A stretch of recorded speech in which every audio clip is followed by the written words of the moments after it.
Hello everyone, कैसे हैं आप सब। आज की जो वीडियो है जी अपनी, उसका काम है जी जो वीक 1 में आपको असाइनमेंट्स मिली थी, उसमें कुछ आपके डाउट्स बचे होंगे, उनको डिस्कस करना। ठीक है जी, रिकॉर्डेड फॉर्म में ऑब्वियसली, क्योंकि इसके सॉल्यूशंस तो वैसे हैंड रिटन तो आपको दे ही चुके हैं अपन। क्वेश्चन नंबर पहले तो जी मेरे पास ये जो असाइनमेंट की बात कर रहे हैं वो है डिविजिबिलिटी की, नंबर थ्योरी की। तो उसमें क्वेश्चन नंबर 4, 12 एंड 14 पे डाउट था बच्चों का, जो मुझे दिखे। तो इसमें क्वेश्चन नंबर 4 है जी। इसमें पहले तो क्वेश्चन नंबर 4 को डिस्कस कर लेते हैं अपन। क्वेश्चन नंबर 4 को पहले नीचे ले आते हैं। क्वेश्चन नंबर 4, तो इसमें देखिए जी, इसमें दो बातें ध्यान रखनी है। पहले तो क्वेश्चन रीड कर लेते हैं। Find the number of solutions of the equation this. Equation given है और नंबर ऑफ सॉल्यूशंस में ये नोट कर लेना X Y Z are integers. मैंने क्लास में भी बताया था, इंटीजर सॉल्यूशंस की ही बात करते हैं ज़्यादातर अपन नंबर थ्योरी में। लिखा नहीं हुआ था, अगर आपको उसमें कन्फ्यूजन है तो आप लिख लीजिए इसमें X Y Z are integers, उसमें इंटीजर सॉल्यूशंस बताने हैं। तो इसमें दो बातें ध्यान रखने वाली हैं। एक तो आपको डिविजिबिलिटी रूल्स पता होने चाहिए काफ़ी सारे नंबर्स के, ठीक है, वो दिमाग में होने चाहिए। जैसे 4 से किसी स्क्वायर को डिवाइड करते हैं तो 0 1 रिमाइंडर आता है, 3 से भी 0 1 आता है। इस क्वेश्चन में एक्चुअली 8 का यूज़ करेंगे अपन। और ये दूसरी बात ये ध्यान रखनी है कि जब भी अपन को कॉन्ट्राडिक्ट करना है कि कोई सोल्यूशन नहीं आएगा, इस बात को मतलब सही ट्रू शो करना है कि कोई सोल्यूशन नहीं है इंटीजर्स में, तो हम ये मेथड का यूज़ करते हैं कि दोनों तरफ के रिमाइंडर्स निकाल लेते हैं किसी नंबर से डिवाइड करके। अगर वो रिमाइंडर्स ही बराबर नहीं है, मतलब उन दोनों नंबर्स की फॉर्म ही सेम नहीं है LHS RHS की। जैसे मान लीजिए लेफ्ट साइड आपका 8 से डिवाइड करने पे 5 रिमाइंडर दे रहा है, तो वो किस फॉर्म का होगा, 8k + 5। अगर राइट साइड आपका 2 रिमाइंडर दे रहा है 8 से डिवाइड करने पे, तो राइट साइड हो गया 8k + 2 फॉर्म का। तो 8k + 5 फॉर्म का कोई भी इंटीजर 8k + 2 फॉर्म का थोड़ी ना हो सकता है। लेकिन अगर रिमाइंडर्स बराबर आ जाएं तो हम ये नहीं कह सकते कि वो दोनों वो इक्वल होंगे ही होंगे, मतलब सोल्यूशन आएगा ही आएगा। जैसे 8k + 5 फॉर्म के दो इंटीजर्स उठाए मैंने, लेट्स से एक 45, 8k + 5 फॉर्म का एक 53 ले लिया, वो भी 8k + 5 फॉर्म का है। हालांकि रिमाइंडर सेम है लेकिन वो बराबर थोड़ी ना नंबर्स। तो इसीलिए जब भी अपन ने रिमाइंडर वाला काम चलाना है तो उसमें हमें ऐसा शो करना है किसी नंबर के साथ, अगर ऐसा आ जाए कि रिमाइंडर्स बराबर नहीं है दोनों साइड्स के, तो वो कोई भी सोल्यूशन नहीं आएगा इंटीजर्स में, ठीक है, उस इक्वेशन का। तो इसमें रिजल्ट है पहले तो जो यूज़ करना है अपन ने, वो है when the square of any integer is divided by 8, the remainder is 0 1 और 4। ठीक है जी, ये रिजल्ट यूज़ करना है, when the square is divided by 8। अगर स्क्वायर को डिवाइड नहीं करेंगे तो 0 1 2 3 4 5 6 7 सारे आते हैं। अगर स्क्वायर करके डिवाइड करेंगे किसी इंटीजर को तो सिर्फ रिमाइंडर्स आते हैं 3, 0 1 या 4। अगर ओड आ जाए इंटीजर तो सिर्फ 1 आता है, ये मैंने आपको लिखवाया भी था। ठीक है जी, ये इंपॉर्टेंट है आपका रिजल्ट काफ़ी। चलिए जी आगे बढ़ते हैं इसमें। तो अब LHS, पहले RHS की बात कर लेते हैं। RHS आसान है। RHS is a simple number 567005। जब मैं इसको डिवाइड करूँगा 8 से तो रिमाइंडर कितना आएगा जी, ये तो एक ही नंबर है तो इसका सिर्फ एक ही रिमाइंडर आएगा, वो है 5। 8 का डिविजिबिलिटी रूल होता है लास्ट 3 डिजिट्स डिवाइड होनी चाहिए, तो इसमें लास्ट 3 को ही देखा, 5 का सिर्फ 5 ही रिमाइंडर बचेगा, 8 से डिवाइड नहीं होगा। अगर आप पूरा नंबर चेक करेंगे तो भी हो जाएगा काम। अब LHS की बात कर लेते हैं।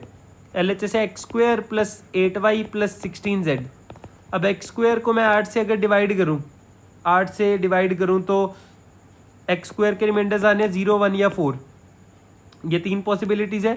8y देखिए, 8y तो 8 का मल्टीपल ही हो गया, तो इससे रिमाइंडर कितना आएगा, 0। अगर 8 से डिवाइड करूँ 8 के मल्टीपल को तो वो तो रिमाइंडर कितना आएगा, 0। 16z भी इसी तरीके से 8 का मल्टीपल ही है, क्योंकि ये 16 तो 8 का मल्टीपल है, इंटू मैं कोई भी नंबर लगा दूँ तो 8 का तो मल्टीपल रहेगा ही, क्योंकि ये फ्रैक्शन तो हो नहीं सकता ना, इंटीजर्स में सॉल्यूशंस देखने। तो 16z का भी रिमाइंडर 0 आया। तो x² plus 8y plus 16z के क्या क्या रिमाइंडर्स आएंगे। अब पहला केस जब x² 0 ले ले रिमाइंडर, बाकी दो तो फिक्स है, वो तो 0 वाले ही हैं, तो आंसर आएगा 0 तीनों का सम। अगर 1 0 0 को ऐड करेंगे तो दूसरा 1 बनेगा, तीसरा 4 बनेगा। तो LHS के रिमाइंडर्स क्या हैं 0 1 4, RHS के हैं 1 डिवाइडेड बाई 8, तो रिमाइंडर है सिर्फ 5। तो ये तो रिमाइंडर का सेट अलग अलग बन गया, 0 1 4 में 5 तो आ ही नहीं रहा। तो this implies this equation has no solution in integers. ठीक है जी, समझे बात को। ज़्यादा इंपॉर्टेंट ये क्वेश्चन तो काफ़ी आसान था, लेकिन जो इसमें काम की चीज़ें थी, कैसे लगाना होता है, कैसे ऑपरेट करना है इन रिजल्ट्स को, वो ज़्यादा इंपॉर्टेंट है। ठीक है जी, ये रिजल्ट्स काफ़ी काम में आते हैं जब भी आप अच्छे क्वेश्चंस ट्राई कर रहे हैं। ठीक है जी, उसमें आपको दिमाग में होने चाहिए ये रिजल्ट। अगला क्वेश्चन है जी आपके पास, इसको भी नीचे ले जाते हैं। अगला क्वेश्चन है, दोबारा से इंटीजर सॉल्यूशंस निकालने हैं, तो इसको स्टार्ट करते हैं अपन फटाफट से। xy minus 6 times x plus Y equal to 0। Number of solutions निकालने हैं इंटीजर में। नंबर ऑफ इंटीजर सॉल्यूशंस का मतलब है आपने पेयर्स निकालने हैं x कोमा वाई वाले। ठीक है जी, नंबर ऑफ पेयर्स निकालने हैं, x कोमा वाई कितने आएंगे। चलिए जी, मैं इसमें आपको कैसे करा सकते हैं, इसको बेटर रहेगा। देखिए जी, एक मेथड ऐसा भी हो सकता है कि मैं इसको फैक्टराइज कर दूं पहले तो। अब फैक्टराइज देखिए कैसे करूंगा मैं। xy minus 6x minus 6y equal to 0 है। अगर मैं x कॉमन लूँ, पहले दो में से y माइनस 6 बनेगा, मुझे y माइनस 6 बनाना है अगला ब्रैकेट भी। तो माइनस 6y में अगर 36 ऐड होगा, जब मैं माइनस 6 कॉमन ले लूँगा, y माइनस 6 बन जाएगा दूसरा ब्रैकेट भी यहाँ पे। इक्वल टू मतलब 36 मुझे ऐड करना पड़ेगा दोनों तरफ। तो यहाँ पे x into Y minus 6, minus 6 common, y minus 6 दोबारा आएगा। 36 ऐड करने का पर्पज़ ही ये था कि y माइनस 6 ये ब्रैकेट सेम बन जाए।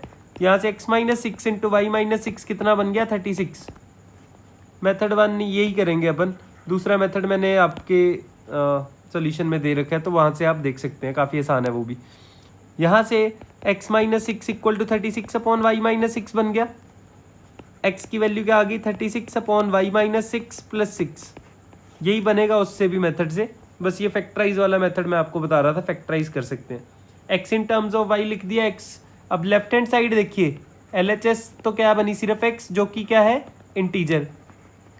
तो RHS और LHS कब बराबर होंगे, जब RHS भी इंटीजर होगी। RHS को इंटीजर बनने के लिए क्या चाहिए, अब 6 तो इंटीजर है, इंटीजर में मैं इंटीजर ऐड करूंगा तभी तो इंटीजर बनेगा। तो 36 अपॉन वाई माइनस 6 क्या होना चाहिए, इंटीजर होना चाहिए। इसका मतलब क्या, वाई माइनस 6 आपका डिवाइड करना चाहिए 36 को। तो यहाँ से वाई माइनस 6 की वैल्यूज़ क्या क्या आएंगी, plus minus 1 plus minus 2 plus minus 3 plus minus 4 भी आएगा, प्लस माइनस 5 नहीं आएगा, 6 आ जाएगा, 7 8 नहीं आएगा, 9 आ जाएगा, फिर उसके बाद 12 आएगा एंड उसके बाद 36 आ जाएगा। 1 2 3 4 5 6 7 8 कोई मिस कर दिया है क्या मैंने, तो एक बारी देख लेते हैं दोबारा से। 1 2 3 4 6 9 12 18 मिस हो गया जी, 18 लिखना है अपन ने। एक 18 भी आएगा प्लस माइनस में, एक आ जाएगा प्लस माइनस में 36। तो यहाँ से y माइनस 6 की वैल्यूज़ क्या क्या बन गई, y की मतलब कितनी वैल्यूज़ है राइट साइड में देखिए 18 वैल्यूज़ है।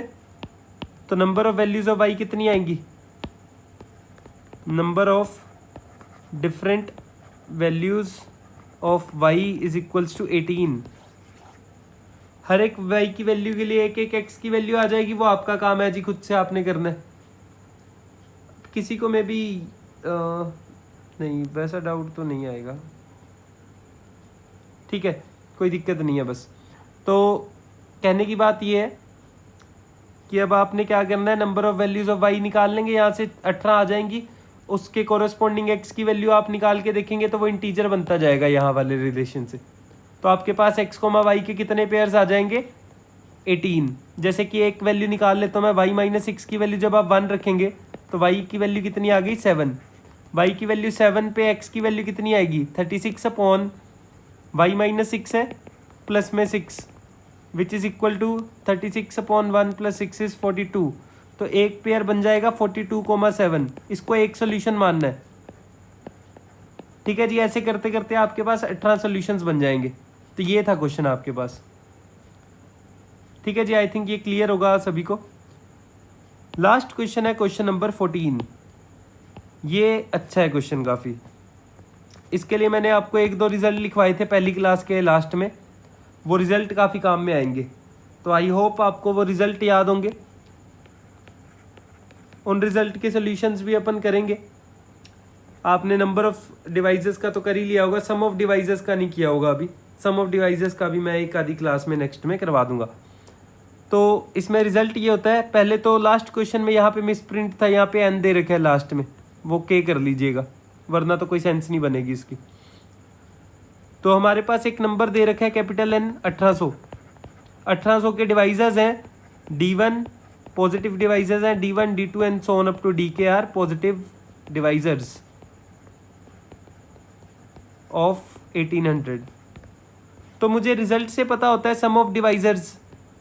सम ऑफ डिवाइजर्स को मैंने लेट से S ले लिया, D1 plus D2 and so on up to DK का आंसर क्या होता है। अगर n आपके पास इस फॉर्म का है, P1 to the power alpha 1, P2 to the power alpha 2, ये तो प्राइम फैक्टराइज तो कर ही लोगे आप।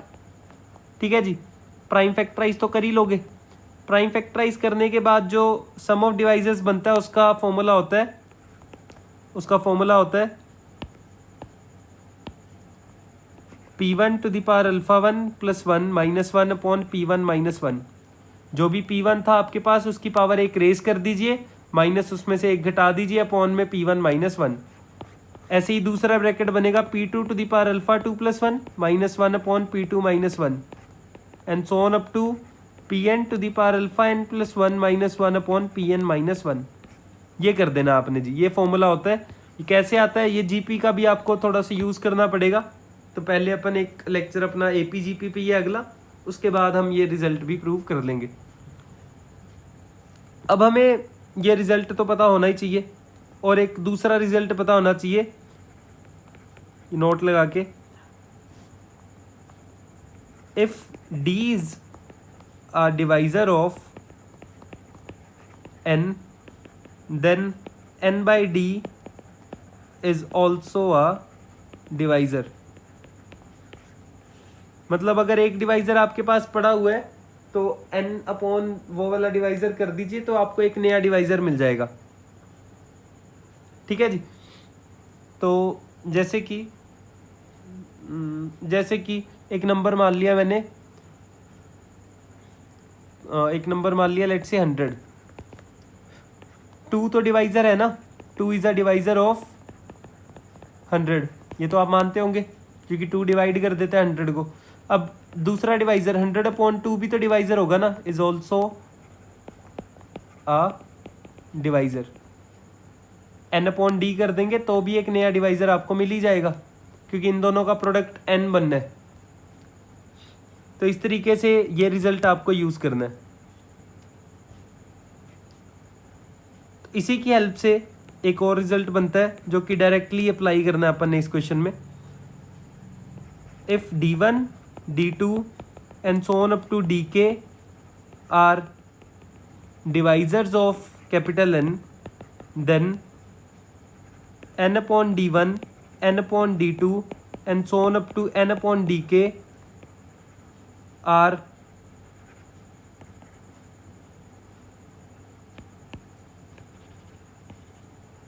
n upon DK is an arrangement of D1, D2 and so on up to DK। मतलब ये सिर्फ कुछ नहीं होता, ये एक परम्यूटेशन होता है। परम्यूटेशन होता है D1, D2 and so on up to DK का। ये किसी बेसिकली ऑर्डर चेंज हुआ सिर्फ है सारे के सारे सेम ही डिवाइजर्स हैं, D1 D2 and so on up to DK वाले। ठीक है जी, अगर n/D1 n/D2 कर देंगे तो भी डिवाइजर्स तो रहेंगे ही, और वो सारे डिवाइजर्स मिल जाएंगे। अगर D1 D2 DK सारे डिवाइजर्स हैं तो n/D1 n/D2 n/DK भी सारे ही डिवाइजर्स हैं, बस उनका ऑर्डर चेंज हो चुका है जी। ठीक है जी, तो अब इस रिजल्ट्स को यूज़ करते हुए अपन काम करते हैं। हमारा क्वेश्चन है जी, D1 D2 so on up to DK are positive divisors of 1800, then find the value of 1/D1 plus 1/D2, 1/D1 plus 1/D2 and so on up to 1/DK.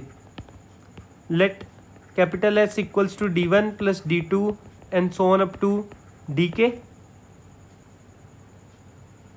ठीक है जी, तो S की वैल्यू पहले तो मुझे capital N चाहिए 1800, उसको prime factorise कर लीजिए। प्राइम फैक्टराइजेशन इसका आएगा 9 गुना 2, तो 9 से आएगा 3 स्क्वायर गुना 2 3 बार ही आएगा, तो 2 क्यूब गुना 5 का स्क्वायर आएगा। तो ये प्राइम फैक्टराइज हो गया, जिसको मैं ऑर्डर वाइज ही लिख लेता हूँ। ऑर्डर वाइज लिखने की कोई ऐसा ज़रूरत नहीं है, लेकिन बस असेंडिंग ऑर्डर में लिख लिया प्राइम फैक्टर्स को।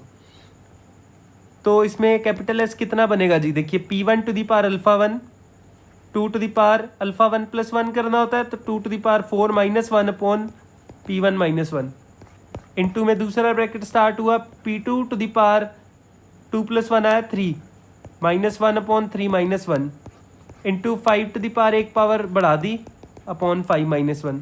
तो ये ऐसे निकाल सकते हैं अपन, 16 माइनस 1 तो आएगा 15, फटाफट से निकाल ही लेते हैं। 15 अपॉन 1 गुना 3 क्यूब 27 माइनस 1 26/2 गुना 125 124/4। तो ये कटा आपके पास 31 पे, ये कटा 13 पे। 15 गुना 31 गुना 13 करना है अपन ने, तो 13 गुना 3 कितना हो गया 39, 13 गुना 1 हुआ 13, तो ये बना 403। 403 गुना 15 करना है, 15 गुना 4 60, फिर 0, 15 गुना 3 45। तो ये आ गया एस की वैल्यू आ गई 6045। ठीक है जी, तो ये आप निकाल सकते हैं फटाफट से। उसके बाद मुझे क्या निकालना है, मैंने लेट से जो निकालना है उसको टी मान लिया, 1/D1 plus 1/D2 and so on up to 1/DK। तो इसको n से डिवाइड मल्टीप्लाई कर लिया, मतलब 1800 से डिवाइड मल्टीप्लाई कर लिया, क्योंकि 1/D1 की वैल्यू का नहीं मुझे पता, लेकिन 1800/D1 प्लस 1800/D2 ये तो सारे के सारे सेम ही डिवाइजर आने हैं, बस ऑर्डर चेंज आएगा, इंटू 1/1800। अब ये सम तो s के बराबर ही बनेगा ना, ये जो मैंने अंडरलाइन किया है ये सम क्या बनेगा, s के बराबर ही बनेगा। क्यों भाई, क्योंकि D1 D2 DK अगर डिवाइजर्स थे तो 1800/D1 1800/D2 1800/DK भी तो सारे वही डिवाइजर्स आने हैं, तो अगर वही आने हैं तो उनका सम तो सेम ही रहेगा। ऑर्डर ही चेंज है, ऑर्डर चेंज से सम थोड़ी ना फर्क पड़ेगा। तो टी की वैल्यू जो अपन ने निकालनी है, एस की वैल्यू पुट कर दीजिए यहाँ पे, वो कितनी आई 6045 अपॉन 1800। इसको कैंसिल कर लेते हैं, कैंसिल किया पहले 5 पे, चलिए कैंसिल थोड़ा सा ऐसे कर लेते हैं। हमारे पास ये आया था 15 इंटू 13 इंटू 31 अपॉन 1800 को 18 इंटू 10 लिख देते हैं। तो ये कैंसिल हुआ 5 पे, ये 3 ये 2, और कोई कैंसिल हो रहा है अपने पास, ये 3 कैंसिल हुआ यहाँ पे 6 पे, तो ये बचा ऊपर बचा 403 आया था ये तो, अपॉन 6 गुना 2 12 गुना 10 120। तो टी की रिक्वायर्ड वैल्यू आ गई 403/120। ठीक है जी, तो आई थिंक ये हेल्प करेगा आपको। ठीक है जी, थैंक यू। इस वीडियो में इतना ही है, बाकी नेक्स्ट वीडियो में अपन देखेंगे पॉलिनोमियल्स के 2-3 डाउट्स हैं वो करेंगे। ठीक है जी, थैंक यू।